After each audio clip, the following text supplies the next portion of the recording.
예, 오늘 정말 그 좋은 발표 감사합니다. 우선 최희수 교수님께 한번 여쭙겠습니다.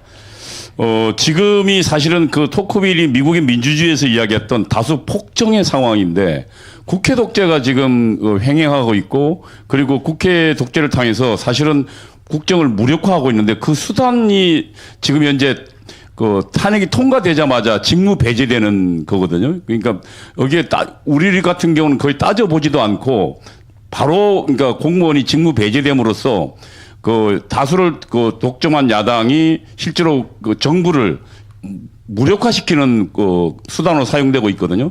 특히 이번에는 대통령에 대해서 거의 190석에 넘는 사람들이 국민을 선동해서 내란으로 선동해서 협박해서 사실 국회의원들이 여기에 동조하게 함으로써 대통령 직무가 원천적으로 배제되면서 사실상 그 지금 역으로 상으로 대통령이 몰리는 상황이 됐는데 여기에 대한 해외 사례는 어떻고 그 다음에 여기에 대한 대안은 없는 것인지 예를 들면 뭐 과거에 국회 해산권 자체가 아예 없어져 버렸으니까 그런 것에 대해 좀 여쭙고 싶고요. 그 다음에 정현미 교수한테는 지금 현재 그 수사 권한이 없는 공수처가 이 국방부 수사본부하고 그 국수본 뭐 이런 것들을 합쳐가지고 공조수사본부를 만들어서 비합법적인 지금 권한을 행사하고 있고 그리고 헌법기관인 최고의 헌법기관인 대통령을 지금 압박하고 협박하고 대통령 관저로 침입하고 있는 이 상황이 그리고 지금 국민들에 대해서 지금 뭐 예를 들면 내란에 동조하면 전부 그 뭡니까 아예 그걸 나르기만 해도 고소하겠다 하고 그다음에 국무위원들을 협박하고 내란에 동조하지 않았냐 그리고 여당 국회의원도 협박하고 있는 이 상황이 오히려 저는 반란 상황으로 보는데 내란 상황으로 보는데 우리 정인미 교수는 어떤 생각을 갖고 있는지 궁금합니다. 목소리 다 들으셨죠? 네. 그 우리나라에서 볼 수 있는 이런 탄핵권이 남발되는 사례는 외국에는 얘가 없죠. 네. 그래서 뭐 더 드릴 말씀이 없을 것 같고요. 이렇게 이제 탄핵권이 남발되는 이런 남용되는 이런 상황에서 사실 정부 쪽에서는 동원할 수 있는 수단이 하나도 없습니다. 그냥 탄핵소추가 국회에서 의결이 되는 순간 그리고 대통령의 경우에는 200인 이상이 넘어야 되지만 나머지는 뭐 150 과반만으로도 되지 않습니까? 아까 말씀드린 것처럼 언제든지 마음에 안 들면 탄핵하고 있고 헌법에는 없지만 또 검찰청법에 따라서 검사도 또 집어넣어 놨거든요. 그래서 검사도 마음대로 자기들 수사하는데 좀 마음에 안 들게 불리한 수사한다 싶으면 바로 탄핵시켜버리고 그러면 바로 직무가 정지돼 버립니다. 그러면 그 검사나 기타 뭐 탄핵당한 고위 공직자를 임명한 사람이 임명 주체인 대통령이 해임할 수도 없게 해놨어요. 네. 그러니까 탄핵소추가 의결되면은 피소추자를 임명한 주체는 대부분 대통령이겠죠. 해임할 수도 없습니다. 그러니까 꼼짝없이 그 자리를 공석으로 남겨둔 채 헌법재판소가 결정을 할 때까지 기다려야 됩니다.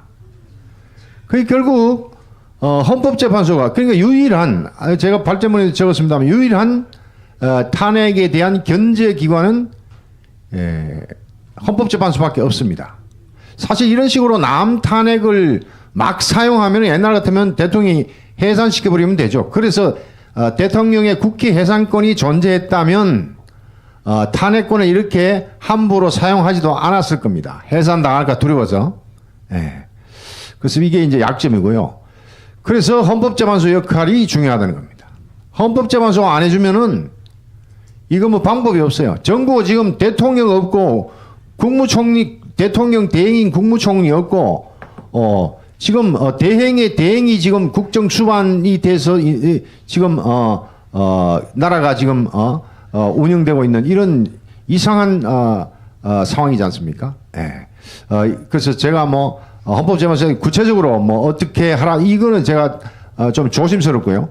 아무튼 헌법재판소만이 유일하게 이 탄핵권 남사용에 대해서 견제할 수 있는 기관이기 때문에 헌법재판소 제가 발제문에 좀 적어놨습니다만은 좀 빨리 할 건 빨리 하고 보통 이제 검사 이 경우를 보면요 과거에 2건 정도 이게 제가 청구된 날짜로부터 심판이 이루어진 그 기간을 계산해 봤을 때는 8개월 또는 10개월 정도 걸립니다.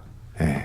근데 그 너무 이게 탄핵이 가령 그 방통위원장 의 경우에 하루 하고 탄핵 사유는 그 직무 수행 중에 있었던 사유에 한정되거든요. 하루 동안 뭐 했겠습니까? 그렇다면 빨리 해줘야죠. 그걸 안 하고 오래 기다리면 결국 야당의 눈치 본다 이런 얘기입니다. 야당은 그 사람이 탄핵이 내가 인용될 거라고 생각 안 하죠. 방통위원장 자리에 방통위원장으로서 일을 못하게 하는 게 야당의 목적 아닙니까? 예. 그러니까 나중에 기각돼도 자기들 목적은 다 달성한 거야. 그런 게 명백히 보이면 좀 빨리 진행해가지고 그런 어떤 탄핵권을 남용하고자 하는 그런 유혹으로부터 좀 벗어날 수 있도록 헌재가 좀 단호하게 이 결정을 내려주는 게 탄핵권 남용을 막을 수 있는 방안이 아닌가 이렇게 생각은 해봅니다. 잘 될지는 모르겠습니다. 더 깊은 말씀을 못 들어서 죄송한데 바로 우리 정현민 교수님 답을 좀 해주시죠. 예. 예. 정말 뭐 이건 여러 그 유튜브 방송에서도 많이 나오는 거라서 아마 이제 이동호 교수님 나시면서 다시 또 확인하려고 질문하신 것 같은데 목소리 자랑하려고 지금. 예. 이렇게 아시다시피 공수처는 내란죄에 대한 수사권이 없고 사실 이제 내란죄를 수사를 만약에 한다면은 경찰이 해야 되는 것인데 검찰도 지금 검수완박으로 그 내란죄에 대한 수사권도 없고요. 근데 뭐 경찰 자체가 또 경찰청장이 뭐 구속되고 또 내란에 오히려 또 가담됐다 이런 또 이제 서로 또 이렇게 비난이 있으니까 그 뭐 왔다 갔다 하면서 수사를 서로 경쟁적으로 벌이다가 다 나가 떨어지고 정말 어이도 없게 공수처가 이걸 갖다 붙잡았는데 저는 아무리 생각해도 이 공수처장이 무슨 정신으로 이걸 자기가 하겠다고 나섰는지 정말 그 코너에 몰린 그 쥐새끼가 뭐 어쩔 수 없이 막 찍찍거리는 걸 그것도 명령을 받아갖고 하는 거 아닌가 저는 그런 생각밖에 들지 않습니다. 그리고 이제 이 내란 뭐 수사를 한다 뭐 이러면서 이제 대통령을 체포하겠다 이것도 정말 아무런 근거가 없는 하나의 지금 다들 거의 부정 그 선거가 드러날까 그게 이제 급급해서 다 이렇게 눈길을 다른 데로 돌리려고 거의 인민재판식으로 하고 있는 것이 아닌가 생각이 들고요. 그 지난번에 이제 그 전농에서 트랙터 몰고 막 이렇게 왔었잖아요. 그거야말로 정말 그 폭동 수준의 그 내란 미수라고 저는 생각이 들고 그리고 이 사람들이 하고 있는 것은 지금 현재도 내란 선동에는 충분히 해당된다. 저는 그렇게 생각합니다. 예. 예, 그 정도 하시고요. 우리 이제 김성진 교수님 잠깐 좀 말씀 좀 해주시죠. 다 아시다시피 김성진 교수는 이제 부산대 인문대 학장도 지내시고 얼마 전에 정년하셨습니다. 예.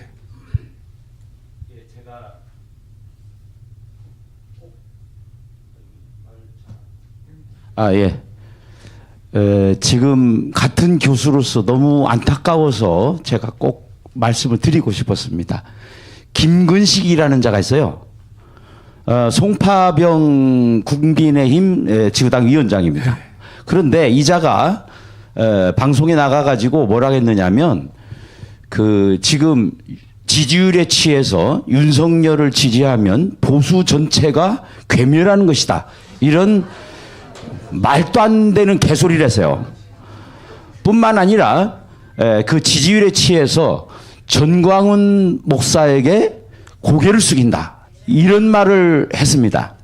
근데 이자가 전주 출신인데 그 여러 개 더불어민주당 뭐 개혁신당 무슨 국민의당 온데 내가 보니까 대충 한 10군데로 왔다 갔다 한 것 같아요.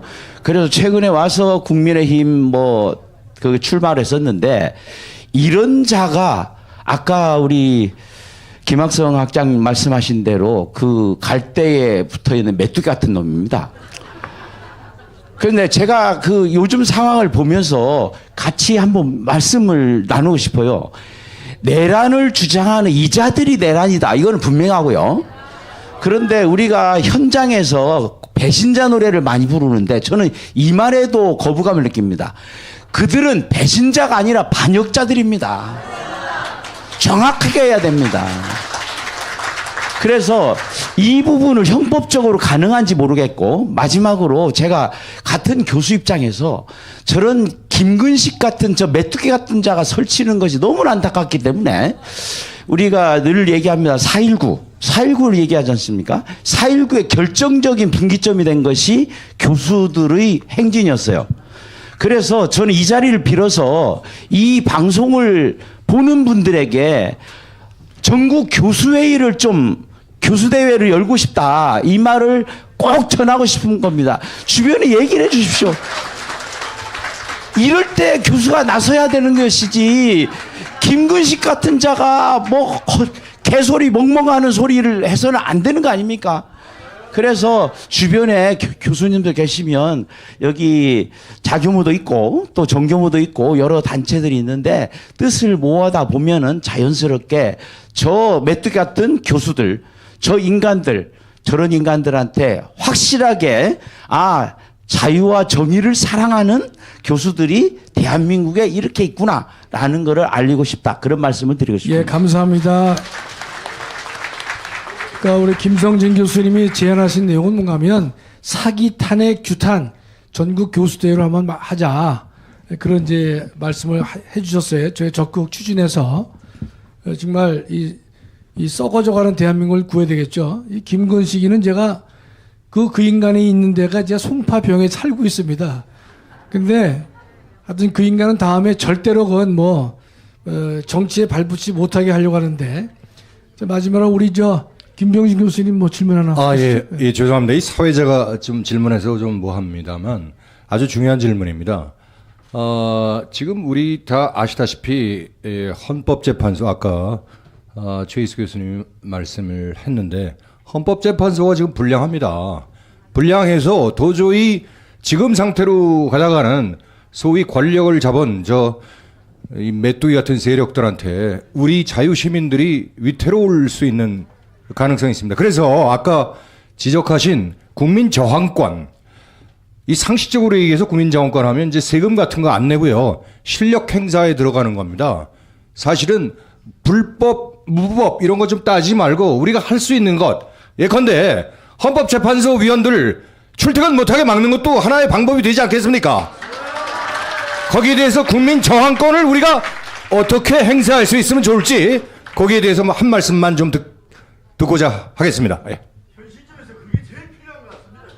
예, 제가 이제 마무리하겠습니다. 첫째, 오늘 귀한 말씀을 이제 많이 해주셔서 너무 감사드리고요. 오늘의 이 자리에서 주장된 내용들이 대한민국을 바로잡는 데 크게 기여를 했으면 좋겠습니다. 지금 우리나라는 국회 해산권이 없잖아요. 근데 국회가 망라한단 말이죠. 저 대통령의 이번 비상계엄은 뭔가 하면 국회 해산제도는 없지만 국회 해산제도와 가름할 수 있는 입법부의 독주를 견제할 수 있는 유일한 방법이 비상계엄이 하나였다고 말씀을 드리고 싶고, 두 번째는 조금 전에 말씀하신 대로 국민의 저항권밖에 없지 않느냐. 국민의 저항권은요, 어떤 권력이든지 간에 누가 하든지 간에 언제 하든지 간에 불법적인 국가 권력에 대해서는 국민 모두가 저항할 수 있고 항거할 수 있는 것이다. 지금이 바로 국민 저항권이 적극적으로 필요한 때가 아닌가 싶고요. 또 헌법재판소의 문제점 우리가 익히 알고 있지 않습니까? 저들 반드시 고쳐야 할 터인데 제가 늘 말씀드리지만은 이대로 가면 헌법재판소는요 불 속에 넣어서 태워버려야 됩니다. 예. 그리고 또 하나 좀 이준석 방통위원장 얘기가 잠깐 나왔었는데요. 이미 그 1월 달 되면요. 탄핵 소추돼서 180일 됐어요. 아직도 결론을 안 내주고 있어요. 안 내주고 있다 보니까요. 지금 1월 1일부터 KBS 1, 그다음에 MBC, EBS는요. 특허를 받지 않고 계속 자기네들이 방송을 하고 있는 것이에요. 그러니까 불법인데요. 방통위원회가 김태규 하나밖에 없어요. 그러면 헌재가 예컨대 2명도 가능한지 3명이 꼭 필요한지 빨리 판단을 해줘야 되는데 알다시피 이진숙 씨는 하루 근무하고 탄핵 당했거든요. 그리고 이걸 판단을 안 해주니까 지금 금년 1월 1일부터 MBC, KBS 1, EBS가 허락받지 않고 지금 방송을 하고 있는 그런 사태가 된 거예요. 대통령 관저에 헬리콥터 띄웠잖아요. 그럼 다시 그 재소형 금지해버리면 그만해요. 그럼 MBC 방송 못하는 겁니다. 그렇게 나가야 되는데 그런 것들을 막기 위해서 이런 짓들을 했겠지만 제가 기억하기로는 1월 말에 이 180일이 다 끝나는 걸 알고 있는데요. 하여튼 헌재에 정말 그 각성을 깊이 촉구하는 바입니다.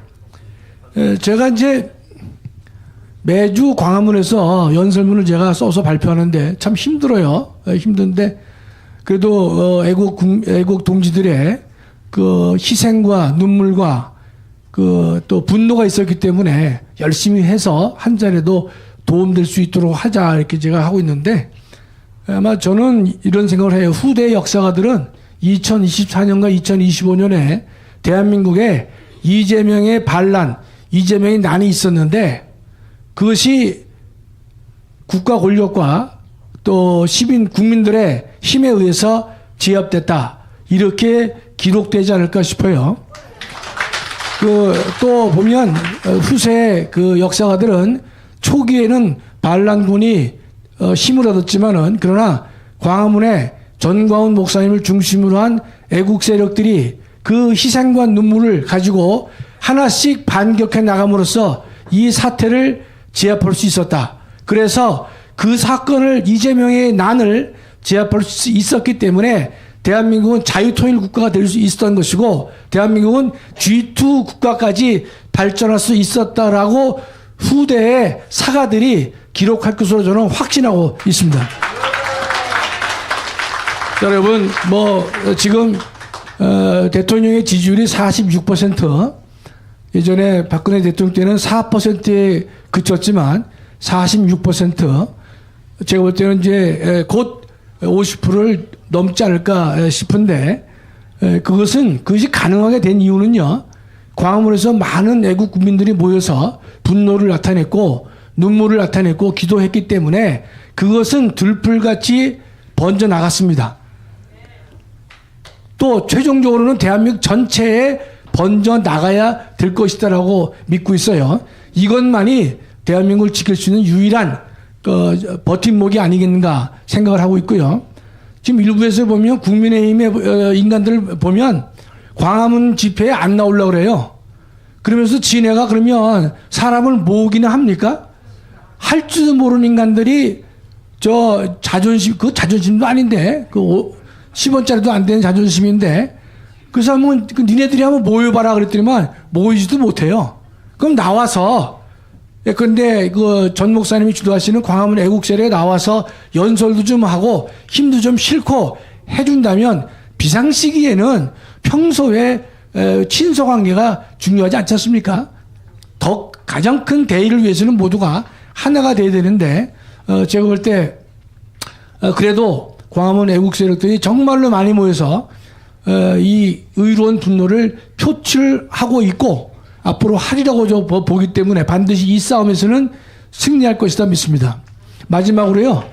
어제 제가 윤상현 의원을 만났는데 그 제1차 공수처가 영장을 집행하려고 한 그 순간에 윤상현 의원은 대통령을 가서 직접 만나 보고 왔는데 증언이 뭐냐? 그날 그 저녁 때 식사가 만둣국 한 그릇에 김치 쪼가리밖에 없었어요.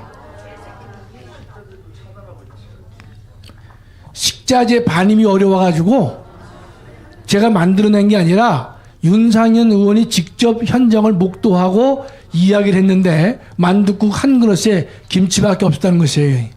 그렇게 윤 대통령이 고립무원의 상태가 된 것인데 여러분이 근데 오늘 학술대회에서 귀한 말씀들 또 기초를 했어도 우리가 계속 이론적으로 싸워야 되겠지만은 여러분들의 그 이 헌법 수호 의지, 자유를 지키려는 의지가 대한민국 전체에 들풀같이 번져서 대한민국을 전체로 뒤덮을 수 있어야 될 것이라고 믿습니다.